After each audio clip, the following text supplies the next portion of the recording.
The research that I do on ethnic capital, documenting the economic contribution of immigrants as workers, entrepreneurs, consumers, civic and political capital, global networks, and so on.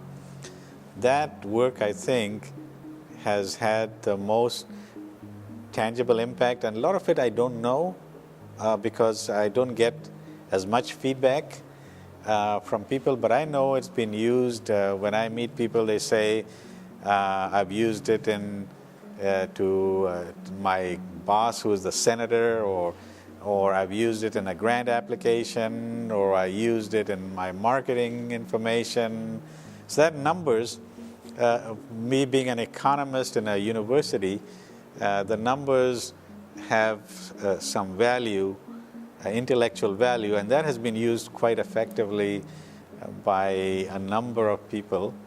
And I sometimes hear it back in very big ways. For instance, when someone chooses to recognize that with some kind of an award, in some ways I think it's not me that's getting the award, but it is lifting up the community. The community is recognizing or appreciating its own value that has been celebrated in a very public way. And so I think that I would find was the most tangible evidence.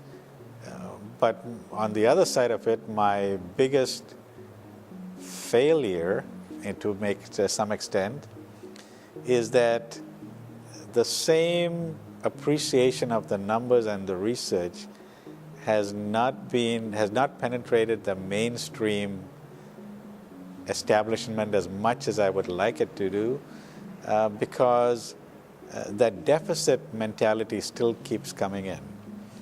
And if they just, I think that the opportunity that we have was, if you start thinking differently, the potential is unimaginable, because you can spark this creativity and dynamism in people that can move Minnesota, the nation, in tremendous ways, because you're going to free up that energy right now that is being narrowly put into categories and boxes. So I would like to see a more broad-based adoption of that model. Even though Governor Ventura appointed me to a statewide chairing of it was as close you could get to being part of that institutional machinery where all the commissioners and the state had this information before them. It's more than 10 years now.